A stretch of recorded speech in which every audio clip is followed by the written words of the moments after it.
In the middle of the book of Revelation, there are three angels' messages for all people in the last days. Just before the return of Jesus, these angels are flying so swiftly with messages so important and is carried with urgency.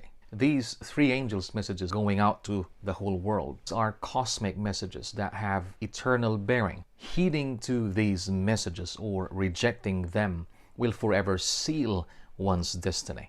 And today, I want to focus particularly on the foundational message of the first angel, which says, "Fear God and give Him glory, because the hour of His judgment has come. Worship Him who made the heavens, the earth, the sea, and the springs of water." This message is asking us to consider the Creator. We are His creation. The world and the fullness of it comes from God. The universe comes from God. This message is for us today. A message when the first world countries, when the world leading economies, when the capitalist nations, when the Western culture is on its peak, saturating everyone with its culture, its educational system, with its philosophy, enforcing a no-God policy as they hijack educational systems, science textbooks, museums, public schools, and many others. This first angel's message calls us to acknowledge that there is God who created everything and is the source of everything that we have. The message is calling, worship Him who made the heavens and the earth, the sea and the springs of water. The world has been duped to accept atheistic evolution, particularly in the first world countries. There are untruthful claims saying that you cannot do science without believing in evolution. Another claim is saying that all scientists believe in evolution. They claim that if you are a creationist, you cannot also be a scientist. These claims are not true.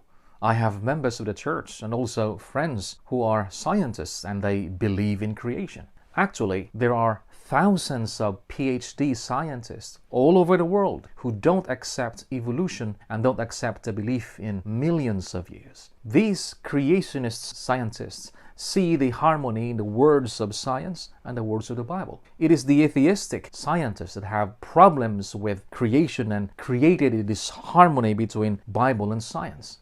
Creation and evolution is not a religious argument versus a scientific argument. It is not religion versus science. It is actually a worldview clash. Two different views of origin that collide. Actually, it is a theistic evolutionary worldview against creationist worldview. And when it comes to the root of the argument, it is actually an ontological argument. An argument concerning the very nature of reality that surrounds us. And there are only two possibilities. Either the universe and all of us came about through a purely natural physical process without intervention, or somebody intelligent designed and created us. And so please, indulge with me as I bring you along the lines of the theistic scientists and as we attempt to join with them in the realm of their discipline and in our effort to speak their language. Let me begin by saying the story of creation, as recorded in Genesis and is now repeated by the first angel in the book of Revelation, is far more rational and scientific than evolution. Now, what makes more sense to you?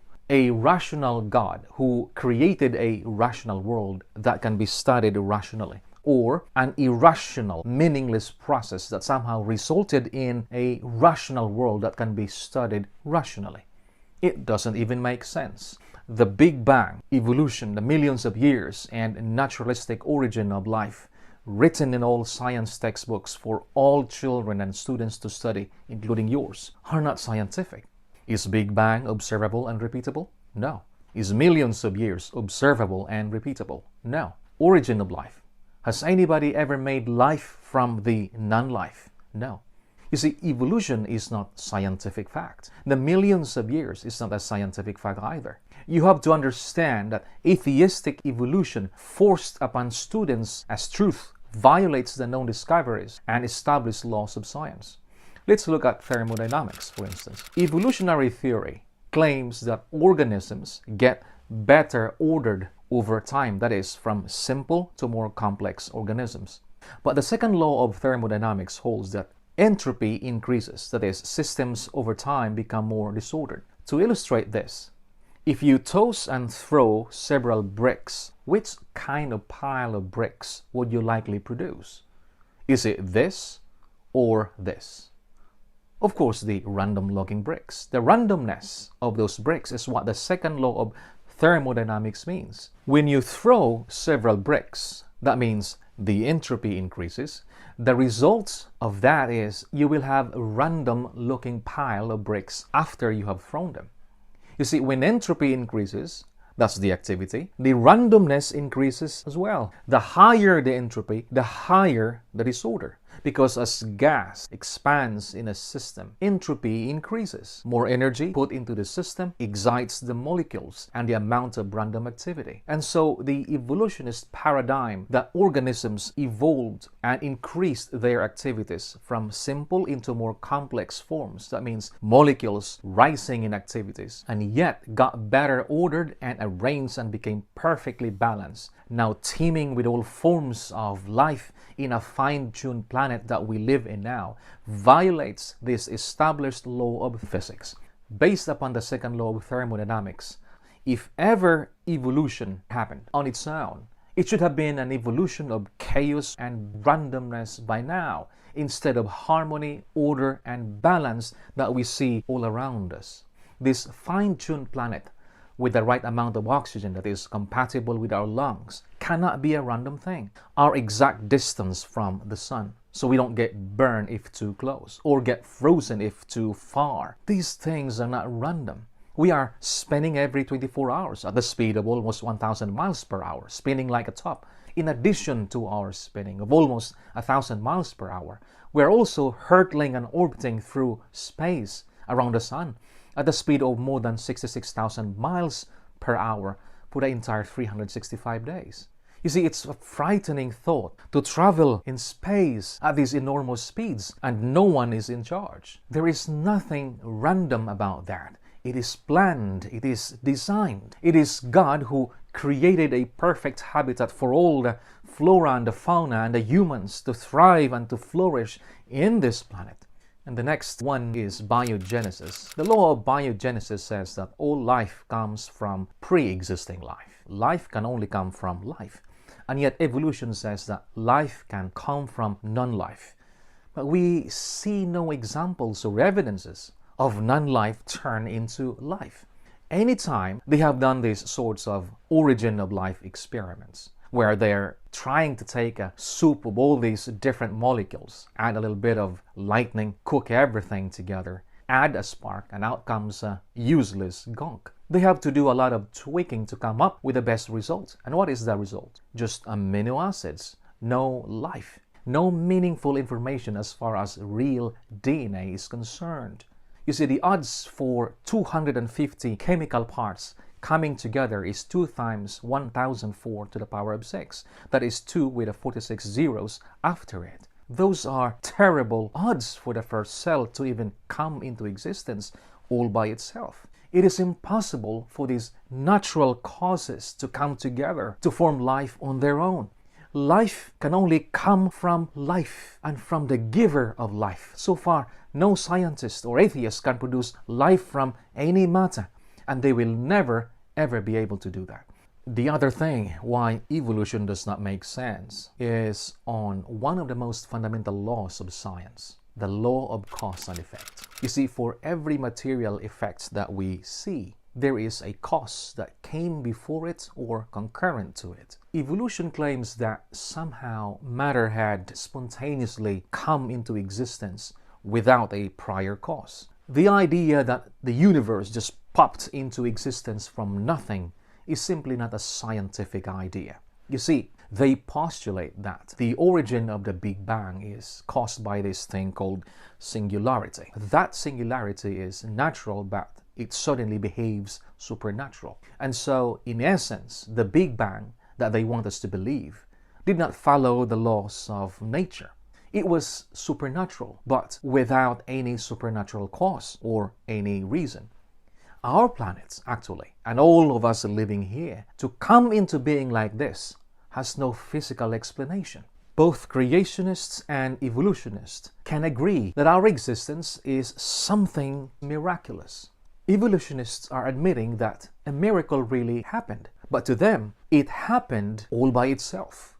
Now, for the creationists, that miracle points to a supernatural creator who caused the natural things to assemble supernaturally to turn these into reality that we are now.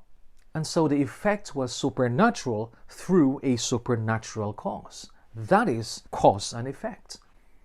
Another very funny teaching in the evolutionists and atheistic science textbooks is about this so-called geologic column with millions upon millions of years. You and I were taught in school, and until now our children are, that each layer represents a period of time, and it was deposited over millions and millions of years. But in reality, each layer is simply showing the order of how things were buried.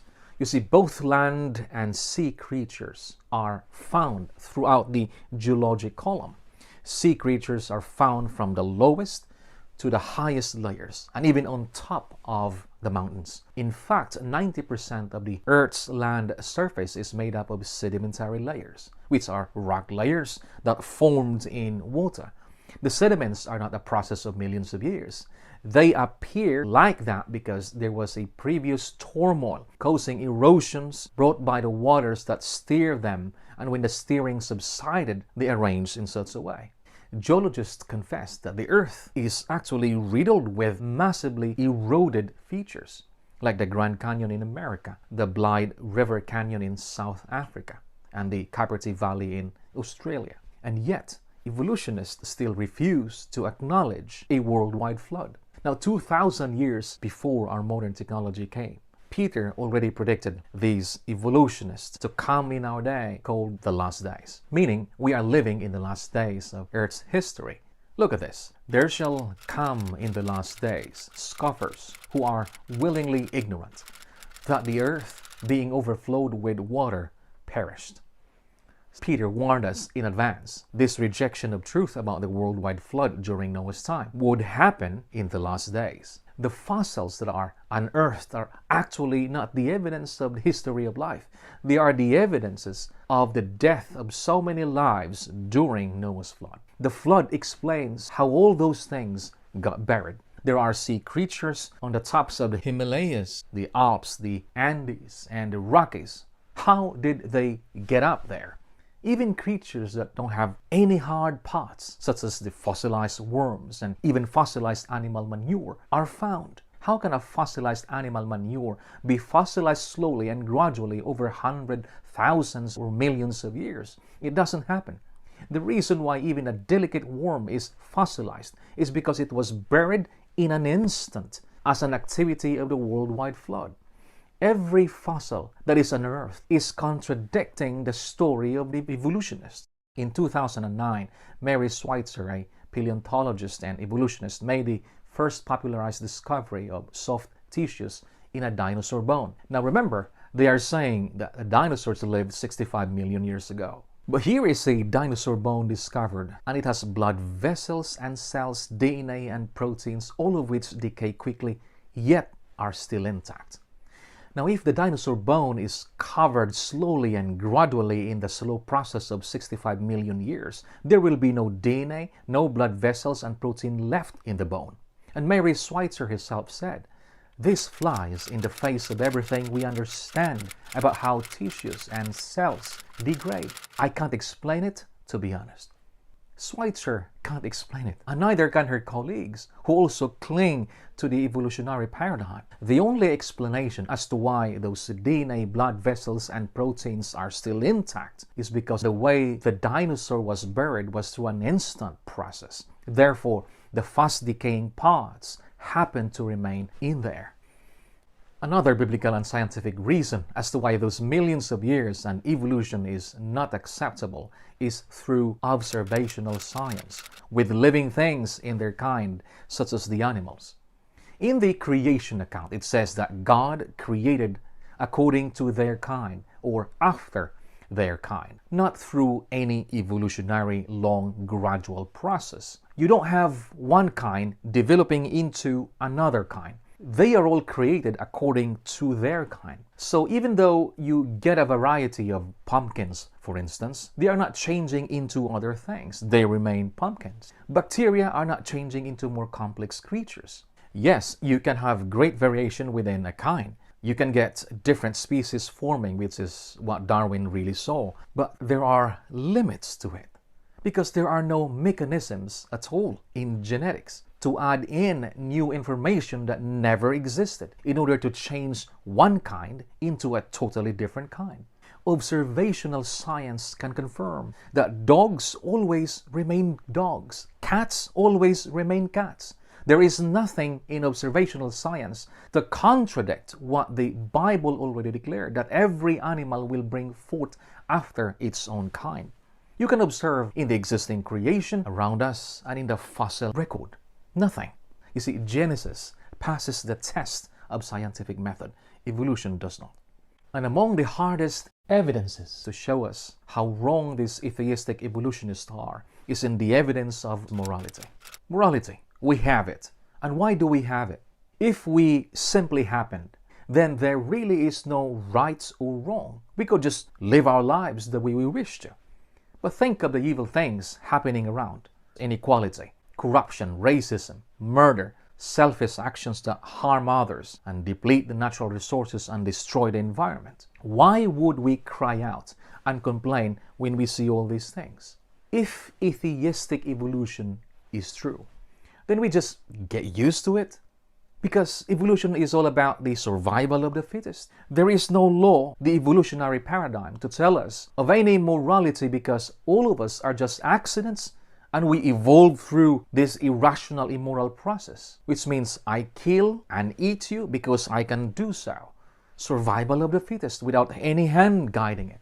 You see, when you start to assert the idea that murdering innocents is evil, then you are equally and automatically asserting a standard of morality. Naturalists cannot explain to us moral reasoning. When a naturalist sees a predator taking another animal as prey to kill and eat, they say it's the way of the wild. It is natural. When a mother pig eats its own piglet that she just gave birth to, the naturalist would say it's normal for some animals to do that. But the question is, why put moral responsibility on humans if humans are simply animals? The truth is, we are moral beings. How did we end up with morality and reasoning as our reality?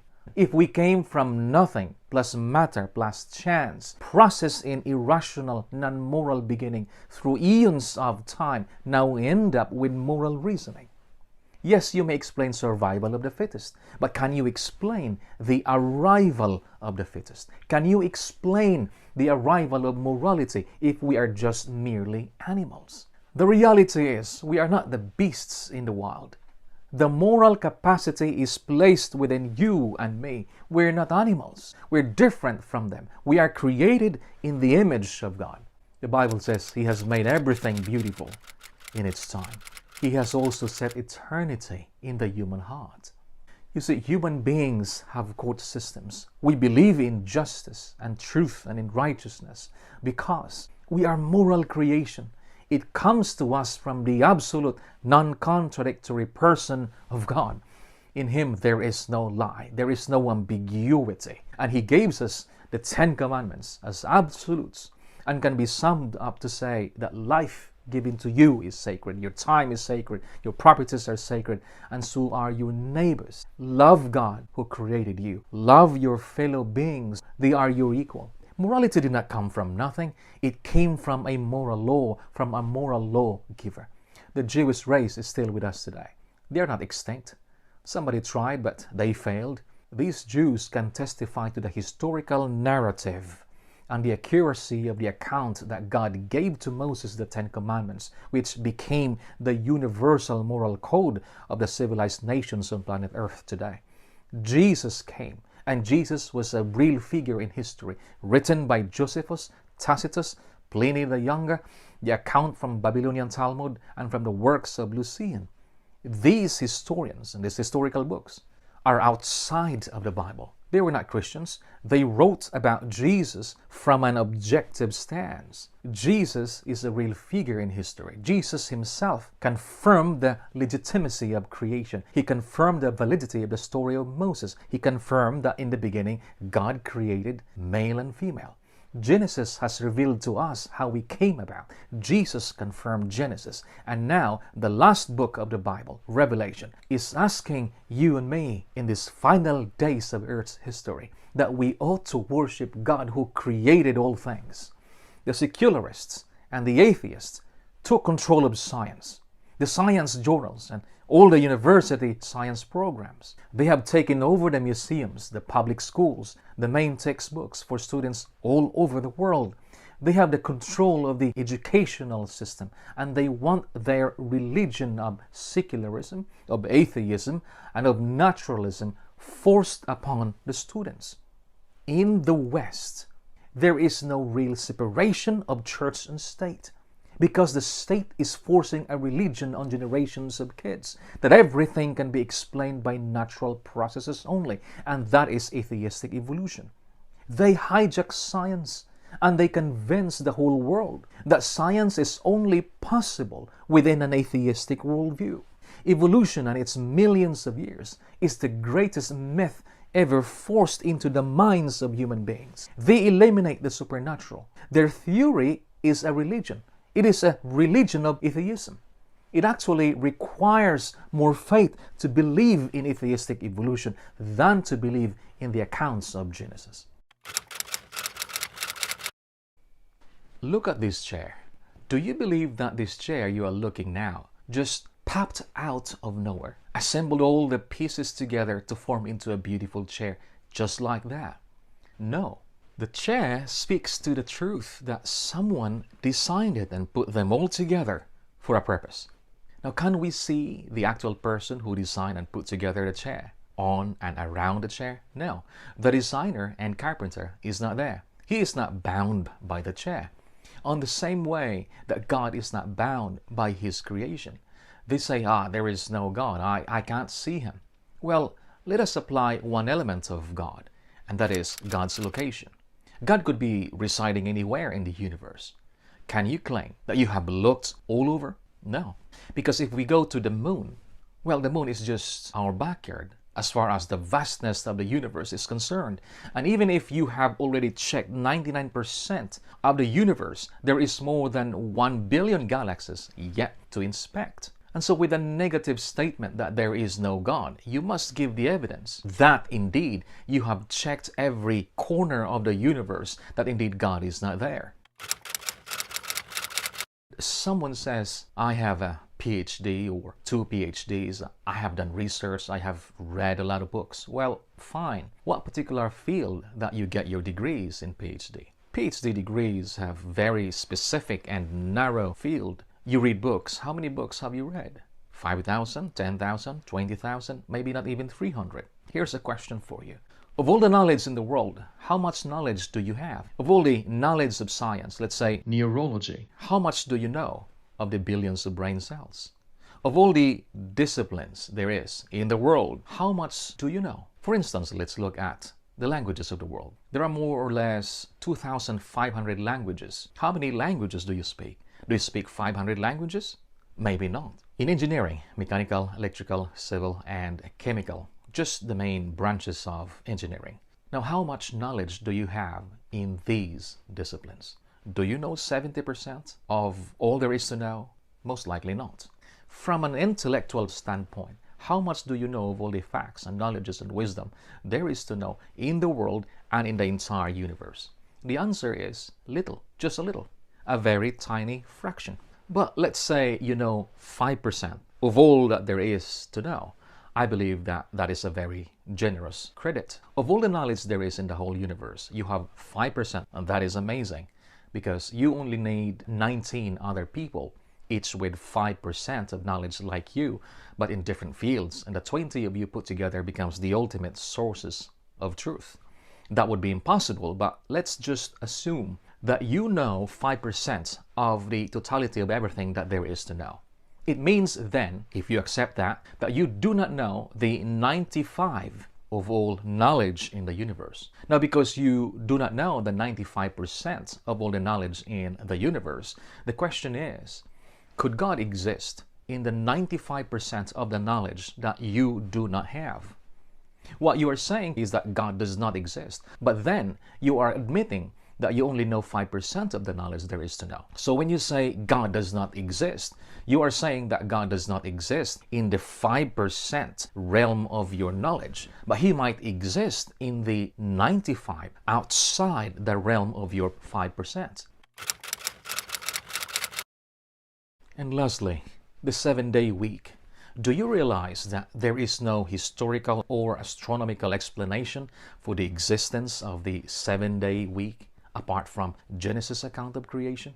See, in our solar system, every 24 hours, the Earth turns once in its axis. Every month or moon, the moon circles the Earth. Every solar year, the Earth makes one revolution around the sun. Now the question is, what goes around every week, every 7 days? Every other natural measure of time involves an astronomical cycle. But what goes around every 7 days? The answer is nothing. The 7-day week is not tied to any astronomical cycle. Then where did it come from? Why do we have it? All over the world. Who started this 7-day cycle? The most conclusive evidence we have in history, philosophy, and science for the establishment of the global 7-day week is the ancient Hebrew account of creation of the world. The 7-day week Sabbath is a perpetual testimony to the veracity of the historical account of creation found in Genesis 1 and 2.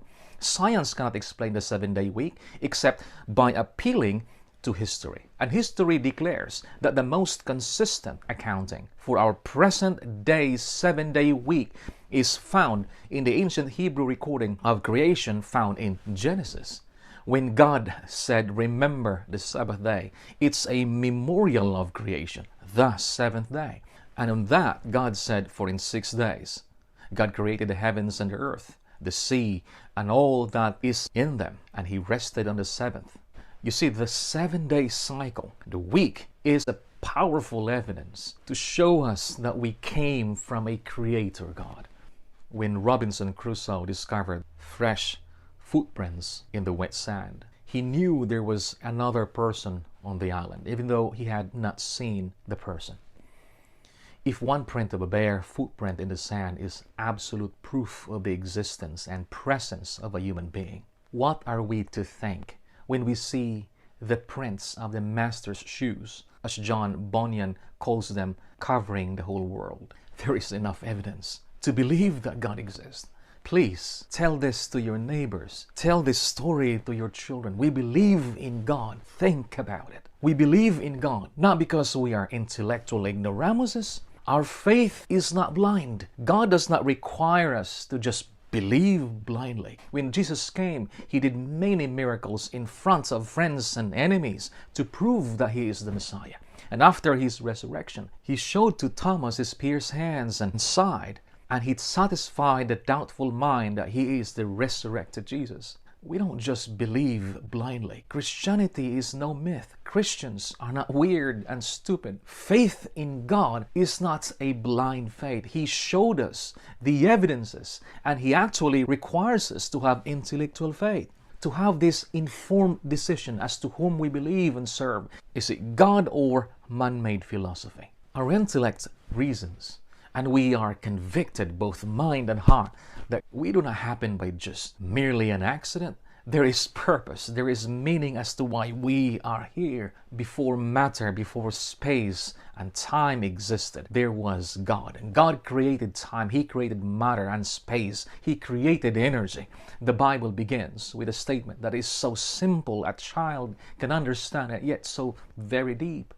In the beginning, God created the heavens and the earth. Everywhere you look, everything you see screams with a powerful existence of an intelligent designer. There is system, there is order, there is design everywhere.